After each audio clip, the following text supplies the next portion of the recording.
어제 저녁에 말씀을 잠깐 우리가 정리를 하고 오늘 말씀에 우리 다가가기를 원하는데요. 지금 끊임없이 목마를 수밖에 없는 그러한 시대이고 너무나 혼란스러울 수밖에 없는 그러한 시대에 우리가 살고 있다고 어제 말씀을 드렸습니다. 그 원인은 무엇인지에 대해서 우리가 살펴볼 때 본질이 변질됐기 때문이다라는 것을 우리가 보게 되었습니다. 여러분, 우리의 본질 안에는 목마름이 없습니다. 왜냐? 우리의 본질 안에는 내 안에 계신 성령님과 끊임없이 교통하며 내 안에 있는 본질 안에는 끊임없이 내 안에 이미 계신 생수의 원천 되신 주님의 그 생수를 끌어 마실 수 있는 그러한 능력이 존재하기 때문입니다. 근데 이미 내가 어떠한 정기적인 도움이 없이는 내가 내 영혼을 온전히 세울 수가 없다면 이미 이것은 한 프로그램의 상품으로 만들어진 나의 신앙생활의 모습일 뿐이요, 내 안에는 본질이 변질됐거나 훼손됐거나 혹시나 상실되진 않았는지, 혹은 전혀 한 번도 소유해 본 적이 없었을 경우도 있다는 사실입니다. 여러분, 어떠한 기독교라는 어떠한 그 종교의 상품화된 그런 우리 신앙생활이 아니라 주님 오실 그날까지 내 안에 정말 본질이 있는지 그 누룩을 의도적으로 끊임없이 제거해 나가시는 그런 축복 받으시는 한 분 한 분 되시기를 소원합니다. 자, 그러면 본질이 상실되었거나 본질이 변질되었을 경우에 나는 어떻게 하여야 하나 주님께서 물어보십니다. 사람들은 나에 대해서 뭐라 그러냐, 즉 신앙 고백을 원하신다는 것입니다. 여러분, 그 이유는요, 우리가 주님과 진짜 하나가 되는 날은 언제죠? 주님 오시는 날이에요. 주님 오시는 것이 어떻게 완성되죠? 주님 오시는 날은 굉장히 단순합니다. 사실상 이렇게 보잖아요. 역사의 시간과 역사의 시작과 역사의 마지막은요 굉장히 단순합니다. 왜 그렇습니까? 역사의 시작이 몇 사람으로 시작했습니까? 한 사람으로 시작했어요. 마지막은 몇 사람으로 끝납니까? 땅 끝까지 복음이 전파되어야 그제야 끝이 오리라. 즉 땅 끝이라는 것은 무슨 뜻입니까? 추상적인 게 아니더라고요. 땅 끝이라는 것은 바로 이런 뜻입니다. 구원받기로 예정된 마지막 한 사람의 신앙 고백입니다. 우리는 그 사람이 누군지 모릅니다. 하지만 하나님께서 정하신 사람이 있습니다. 그 사람에게까지 복음이 전파돼서 그 사람에게까지 복음이 들어가는 순간 그 예정된 마지막 한 사람 영혼이 나도 예수 그리스도를 나의 구세주로 영접합니다 하면 우리 주님 이 세상에 오신다는 것입니다. 즉 역사의 시작은 한 사람으로 시작해서 한 사람으로 끝납니다. 근데 이 한 사람과 한 사람, 원맨과 원맨의 사이에는 역사가 굉장히 다양하고 굉장히 혼란스럽습니다. 그런데 여러분, 만약에 우리가 역사의 한 복판에 서 있다면 우리의 삶도 혼란스러울 수밖에 없습니다. 하지만 우리가 다시 오실, 어제도 오늘도 내일도 이미 통치하시고 계신 주 메시아와 오늘 우리가 온전히 연합을 한다면 이미 주님 다시 오시는 그 기준에 우리가 설립될 줄 믿습니다. 그것을 신앙 고백이라고 합니다. 신앙 고백이라는 것은 영원하신, 즉 과거, 현재, 미래 모든 것이 현재 그 진행형인 그분하고 하나로 결합된다는 뜻입니다. 즉 신앙 고백이 모든 것을 단순화시킬 것이며 신앙 고백이 나로 하여금 하나님을 온전히 목도케 할 것이며 신앙 고백이야말로 나로 하여금 온전히 달려가게 한다는 사실입니다. 그래서 주님께서 물어보십니다. 사람들이 나에 대해서 뭐라 그러냐. 사람들이 예수님에 대해서 본 모습은요 굉장히 일부분적인 그 단면적인 모습이었습니다. 그렇죠? 엘리야입니다. 예레미야입니다. 선지자 중에 한 명이십니다. 혹은 세례 요한입니다. 근데 예수님께서 말씀하십니다. 그거 아니다. 너희들은 나에서 뭐라 그러냐. 제자들이 가만히 있는 가운데 베드로가 그 유명한 고백을 합니다. 주는 그리스도시요 살아계신 하나님의 아들이십니다. 주님 너무 기뻐하시며 그 신앙 고백을 축복하십니다. 그렇죠? 그 고백이 뭐가 그렇게 대단했는가 하는 생각을 할 때 우리로 하여금 다시 한번 그 신앙 고백에 필요한 그 요소들을 다시 한번 점검케 합니다. 첫 번째 요소입니다. 온전한 신앙 고백의 첫 번째 요소, 전체적인 신앙 고백. 여러분, 너무나 부분적인 신앙 고백을 가지고 살기에 주님과 결합하지 않은 나머지 부분은요, 우리에게는 목마름과 혼란으로 올 수밖에 없다는 사실입니다. 하지만 전체적으로 내가 그분과 오늘 결합을 한다면 내 안에는 목마름이 없을 것이고 내 안에는 혼란이라는 것은 존재하지 않을 것입니다. 참 희한한 것은요, 저는 굉장히 지금 젊은 나이죠. 그런데 여러 선교지를 이렇게 다닙니다. 선교지를 다니면서 제가 교제하는 선교사님들은요, 거의 다 저보다 연세가 많으신 분들이세요. 그래서 참 희한한 것은 그 선교지에 들어가면 때로는 처음 가보진 선교지예요. 처음 가본 선교지인데 선교지에 가보면 선교사님께서 너무 힘들어하신 어떤 그런 모습들을 보게 됩니다. 그럼 선교사님께 이제 말씀을 이렇게 왜 그러시냐고 여쭤보면 선교사님께서 이렇게 말씀을 나눠주세요. 이 말씀을 나눠주시는 것을 이렇게 듣다 보니 참 희한하게 제 안에는 때로는 이렇게 정리가 되기 시작합니다. 그리고 선교사님께 조심스럽게 제가 이렇게 말씀을 드려요. 선교사님, 이것은 하나님께서 정리하시고 계신 것 같습니다. 혹은 선교의 모습을 이제는 좀 더 단순화시킬 필요가 있습니다. 참 희한한 것이 저는 거기 처음이에요. 그분은 이미 거기에 수십 년 되신 분이세요. 근데 희한하게도 너무나 선교사님께서 겸손하신 것도 있으시지만 제 얘기를 들으시고 납득을 하세요. 아, 그랬군요. 그 이유는 왜일까요, 여러분? 제가 그 나라 처음 가보는 나라예요. 그 이유는요, 별다른 게 없더라고요.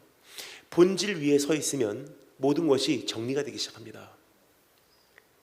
필요 있는 것, 필요 없는 것, 취해야 될 것, 내려놔야 될 것.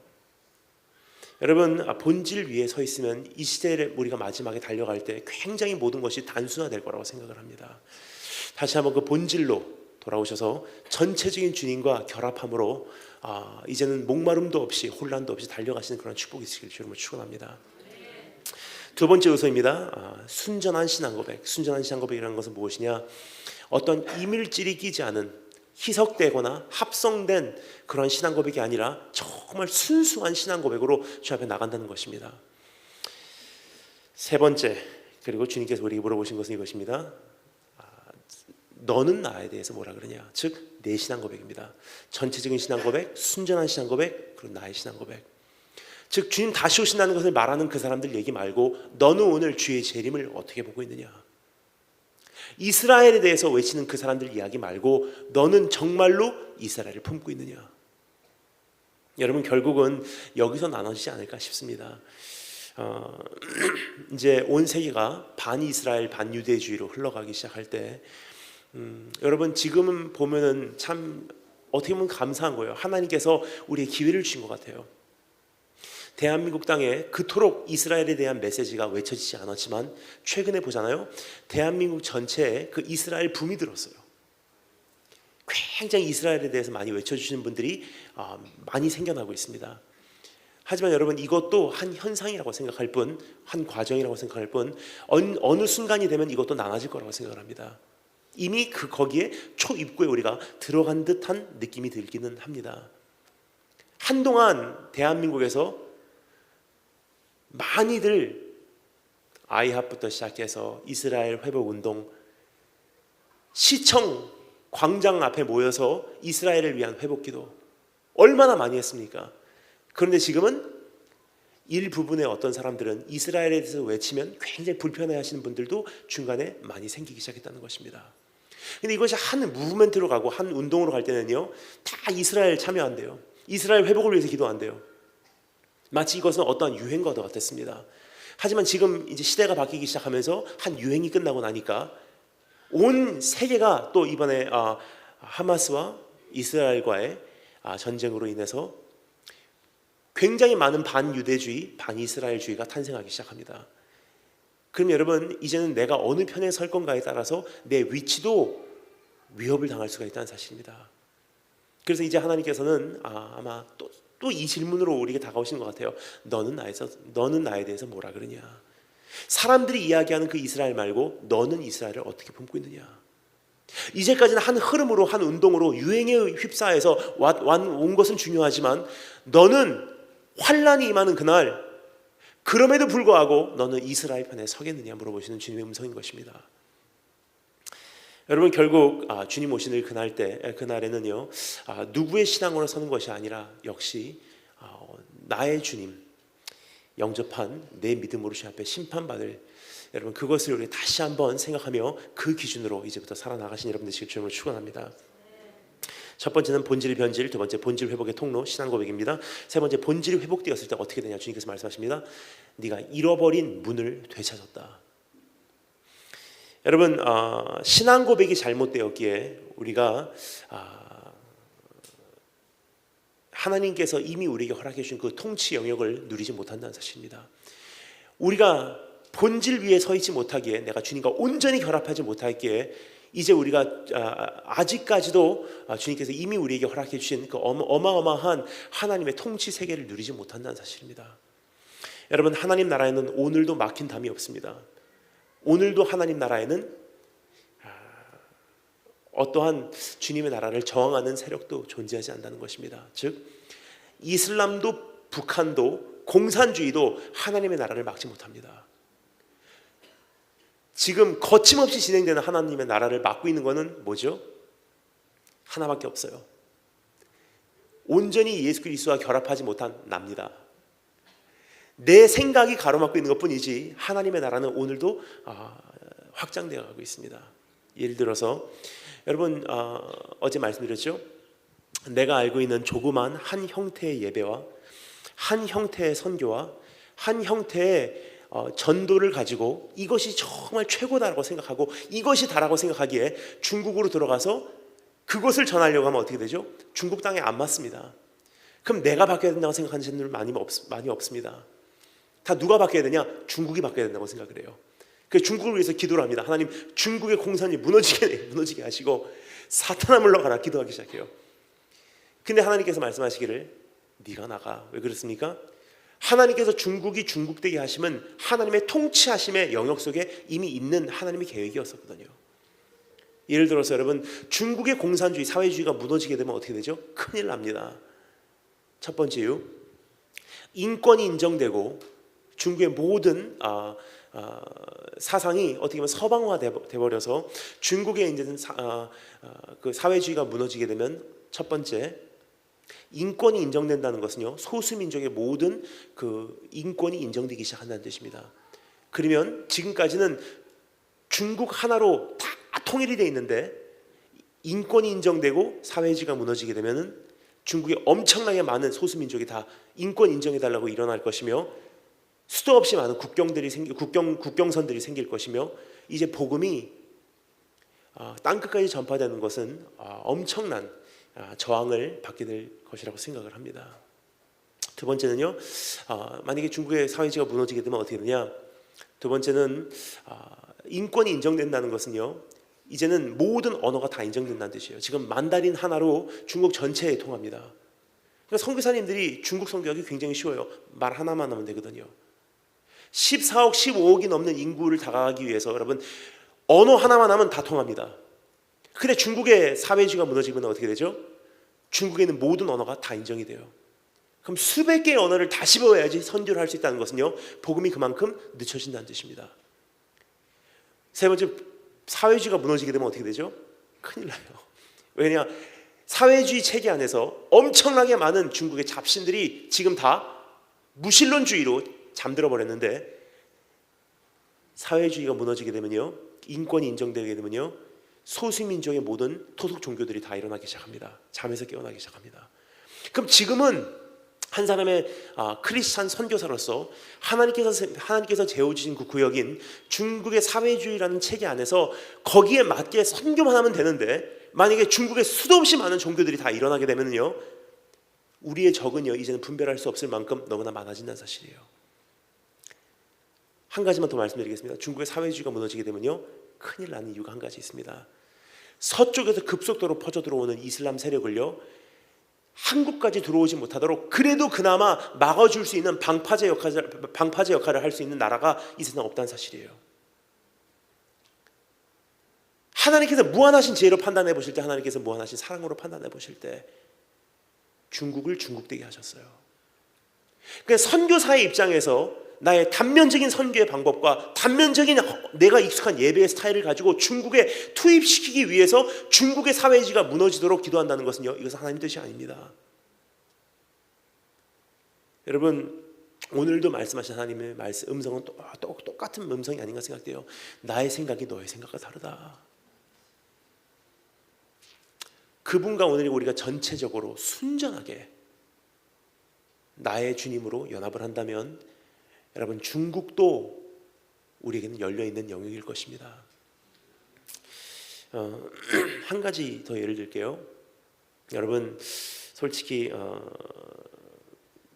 어렸을 때부터 너무나 많이 불러왔던 노래, 울릉도 동남쪽 백길 따라, 그렇죠? 근데 지금 독도 문제, 저도 어떻게 보면 여러분과 똑같은 공감하는 마음을 가지고 있습니다. 하지만 한 가지 이런 생각을 하게 됩니다. 독도 문제를 대한민국에서 정말로 외치면 외치는 만큼 일본을 향한 선교의 문은 닫힌다는 것을 전제로 외치면 됩니다. 그러면 이제 우리에게 어떤 것을 선택할 것인가? 정말 교회가 하나님의 본질 앞에서 이제는 어디에 서야 될 것인가? 다시 한번 우리가 주님 안에서 생각할 때가 된 것 같습니다. 어떠한 애국심도, 어떠한 나의 인권도, 어떠한 나의 권리도 하나님 나라에는 이물질밖에 되지 않는다는 것입니다. 애국심 좋습니다. 하지만 주님께서 뭐라고 말씀하십니까? 애국심 참 귀하다.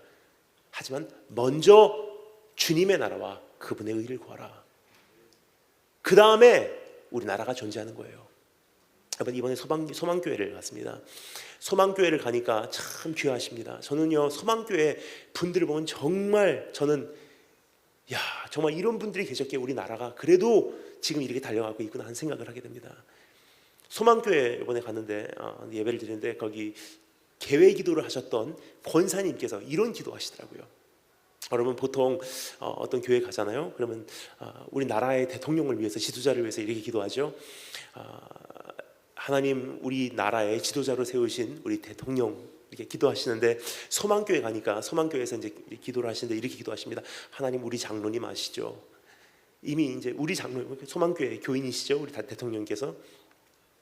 그렇게 기도를 하시는데 참 전 귀하다고 생각을 한 게 바로 이런 기도 제목이었습니다. 하나님, 이번에 대통령 선거가 있습니다. 근데 하나님, 이제는 더 이상 예수 믿는 대통령 우리는 바라지 않습니다. 한 가지 원합니다.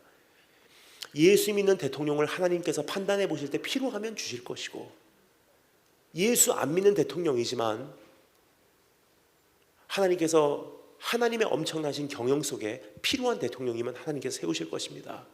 하지만 한 가지 구합니다.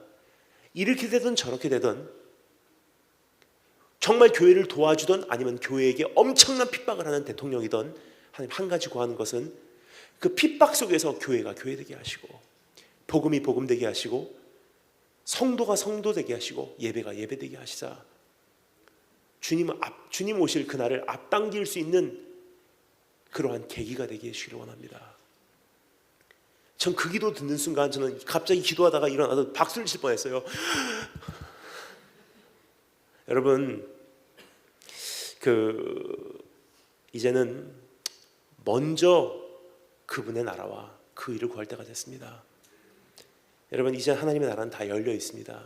그 열려 있는 열방을 온전한 신앙 고백, 그것으로 이제 누리시는 여러분 되시길 주님으로 축원합니다. 자, 그러면 이 아침에는 어젯밤 말씀에 이어서 마태복음 16장 21절부터 28절까지의 말씀을 통해서 살펴보도록 하겠습니다. 오늘은 세 가지 질문을 하도록 하겠습니다. 첫 번째는, 그러면 나로 하여금 그런 온전한 신앙 고백을 가로막고 있는 장애물은 무엇인가? 두 번째, 나는 그것을 어떻게 돌파해내는가? 그리고 세 번째, 그 결과는 무엇인가? 그래서 신앙 고백을 가로막고 있는, 정말 주님과 온전히 결합되는 것을 가로막고 있는 장애물은 무엇인가? 어떻게 돌파해내는가? 그 결과는 무엇인가? 세 가지를 살펴보도록 하겠습니다. 그럼 첫 번째, 사람의 일. 두 번째 생명의 십자가, 세 번째 왕권의 회복인데요.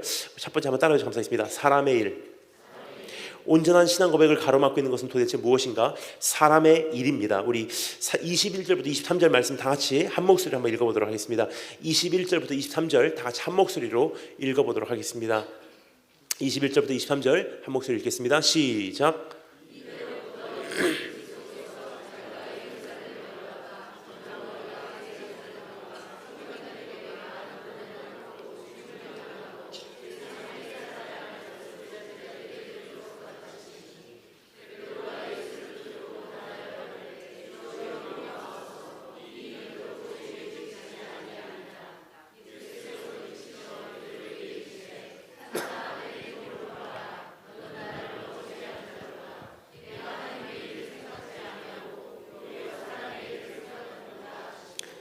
아멘.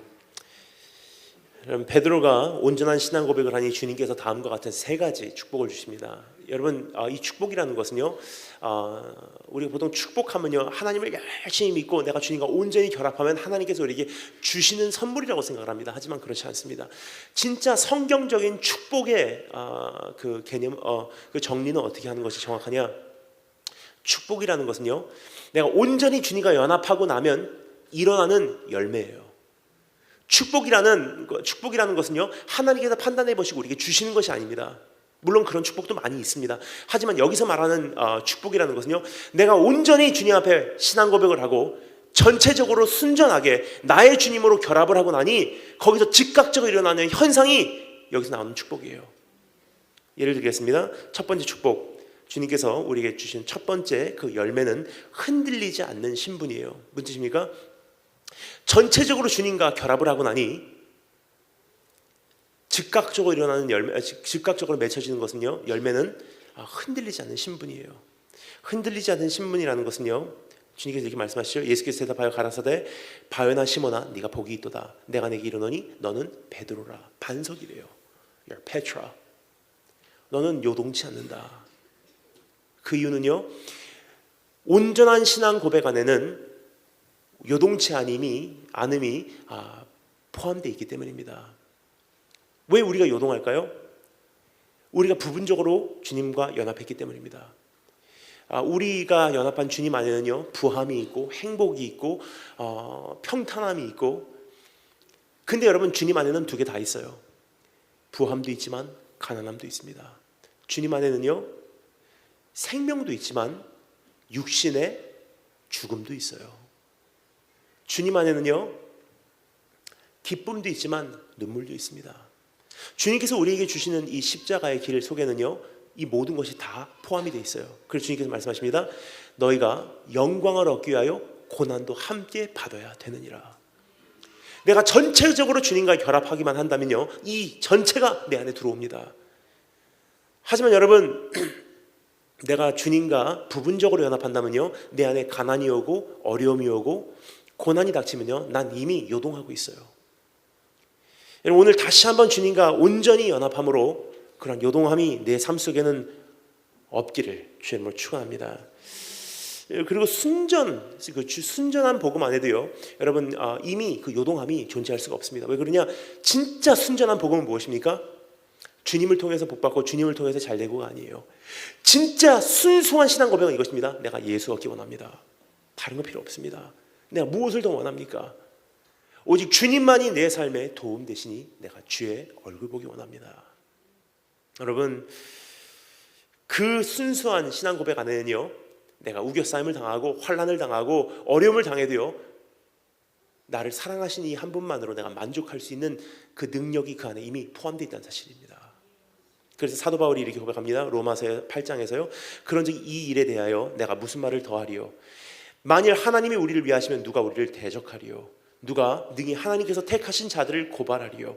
의롭다 하신 자는 하나님이시니 누가 우리를 그리스도의 사랑에서 끊으리요? 환난이나 곤고나 박해나 기근이나 목마름도 해결된다는 뜻입니다. 적신이나 위험이나 칼이랴. 기록된 바 우리가 종일 주를 위하여 죽임을 당하게 되며 도살당할 양같이 여김을 받았나이다 함과 같으니라. 그러나 이 모든 일에 우리를 사랑하신 이로 말미암아 우리가 넉넉히 이기느니라. 내가 확신하노니 사망이나 생명이나 천사들이나 권세자들이나 현재일이나 장래일이나 능력이나 높음이나 기품이나 다른 아무 피조물이라도 우리를 우리 주 그리스도 예수 안에 있는 하나님의 사랑에서 끊을 수 없으리라. 순수한 신앙 고백 안에 담겨져 있는 고백입니다. 그러면요, 여러분 요동할 수 없다는 사실이에요. 그래서 여러분 정말 저는 감사한 것은요, 이 고백만 되면요, 주셔도 감사, 거둬가셔도 감사해요. 여셔도 감사, 닫으셔도 감사, 높이셔도 감사, 낮추셔도 감사. 무한한 지혜로 판단해 보시고 하나님의 무한하신 사랑으로 판단해 보실 때 나에게 재워주신 구역이 아름답도다. 여러분 이 관점을 가지고 선교주로 가면 어떻게 되는 줄 아세요? 문을 여시면 감사, 닫으시면 가지 말라는 뜻이에요. 헌금을 주시면 사역하라는 뜻이에요. 주시지 않으면 하지 말라는 뜻이에요. 어느 나라에 비자 신청을 했는데 주시면 가서 전하라는 거예요.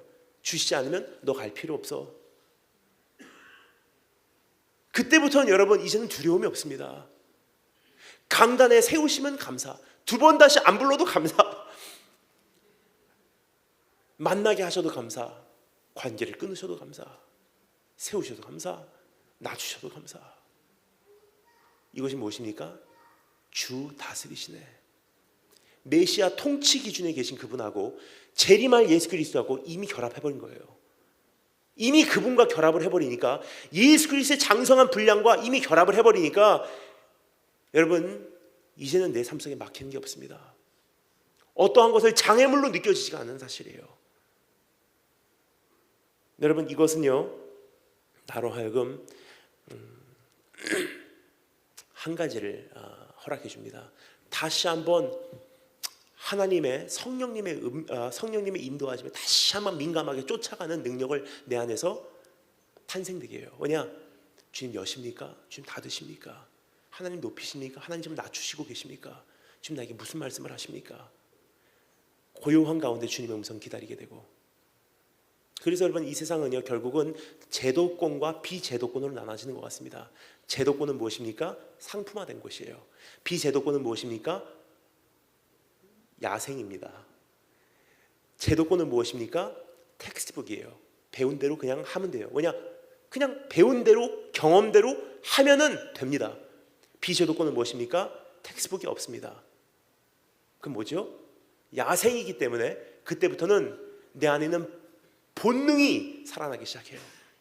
본능이 살아나는 건 무슨 뜻입니까? 내 안에 있는 잠재되어 있던 감각이 잠재되어 있다가 꿈틀꿈틀 다시 한번 살아 움직이기 시작한다는 것입니다. 그럼 야생으로 나가서 내 죽었던 감각이 살아난다는 건 무슨 뜻입니까? 그것은 재생산 능력이 활성화된다는 뜻이에요. 이 세상을 보면요, 눈에는 보이지 않습니다. 하지만 제가 느끼는 바입니다. 계속 다니다 보니까 제가 느끼는 바는 the invisible line of demarcation, 눈에 보이지 않는 어떠한 이 선이 있는 것 같아요. 국경선. 그것은 제가 제 느끼는 바입니다. 한국과 중국의 바다 사이에 선이 있어요. 이쪽은 제도권, 이쪽은 비제도권이에요. 그럼 제도권에서는 그냥 텍스트북대로 하면은 모든 것이 제도화되어 있기 때문에 됩니다. 비제도권에서는요, 텍스트북을 갖고 들어가면 되질 않아요.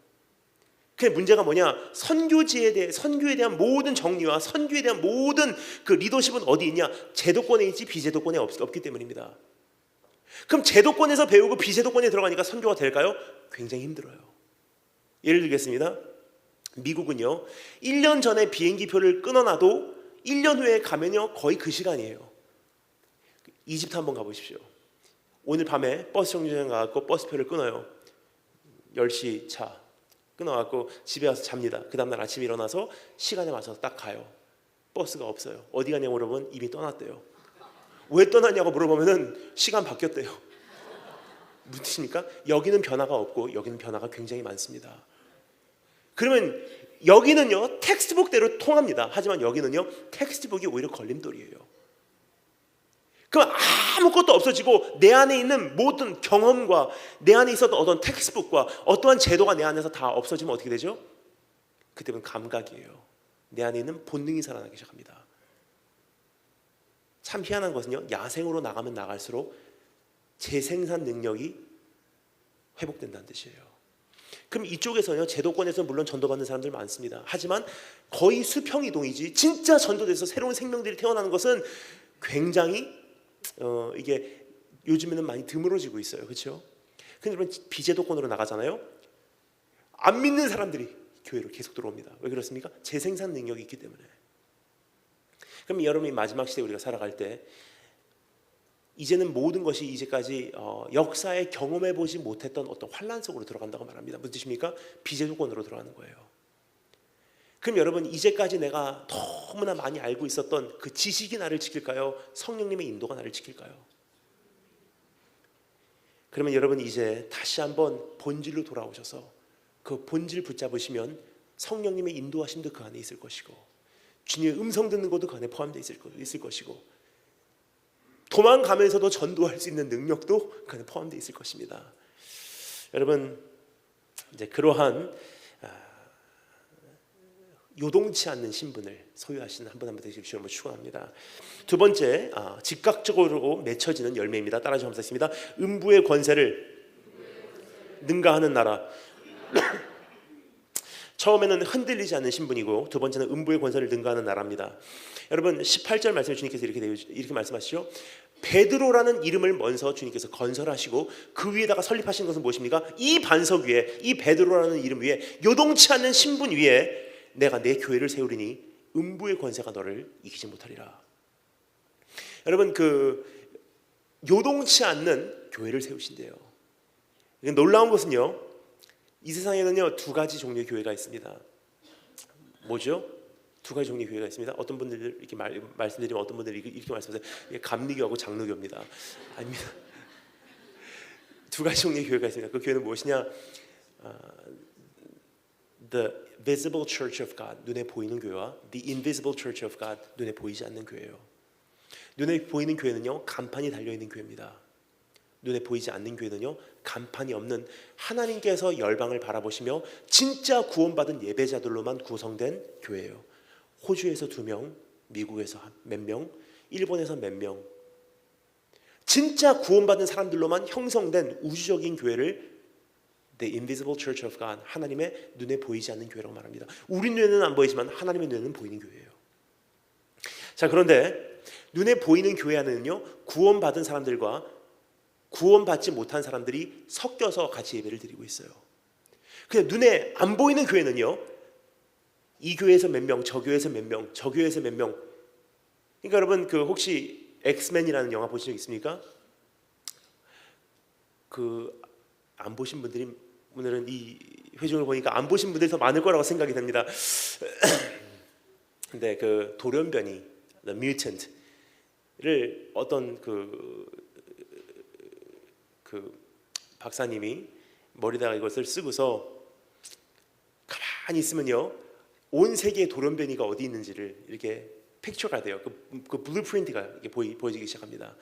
그래서 무엇이냐면 결국은 하나님께서 이 온 세계를 바라보시면서 보시는 것은요, 저 교회 몇 명, 저 교회 몇 명, 저 교회에서 구원받을 사람 몇 명, 하나님 다 보시고 계세요. 그 안에 내가 있을지. 여러분,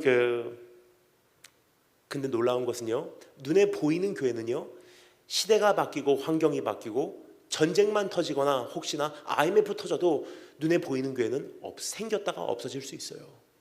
하지만 눈에 보이지 않는 교회는요 주님 오시는 그날까지 요동치 않습니다. 예를 들어서 중국에 사회주의 혁명이 일어나기 전까지는요 중국이 굉장히 그래도 기독교 국가였었어요. 굉장히 많이 복음화가 됐었습니다. 하지만 1969년 이후로요 굉장히 많은 핍박이 있었고, 핍박이 생기니까 일단 마을에 있는 모든 성경들을 마을 한가운데로 갖고 나와서 휘발유를 뿌리고 불을 붙여버립니다. 성경에 불이 탔어요. 그리고 그때부터 이제 핍박이 시작되고 중국이 가정교회, 지하교회 형태로 이제는 움직이기 시작합니다. 근데 그때부터 벌써 수십 년이 지난 지금 뚜껑을 열고 나니까 어떻게 되죠? 분명히 그 핍박 속에서 교회가 없어져서 이상하지 않은데 지금 중국 교회의 교인 수가, 성도의 수가 1억 명을 넘어버렸어요. 세계에서 가장 크리스찬들이 많이 사는 게 중국이에요. 여러분 그 모든 역사를 보신 한 분 할머니를 찾아가서 그 말씀을 듣잖아요. 그분은 산 증인이세요.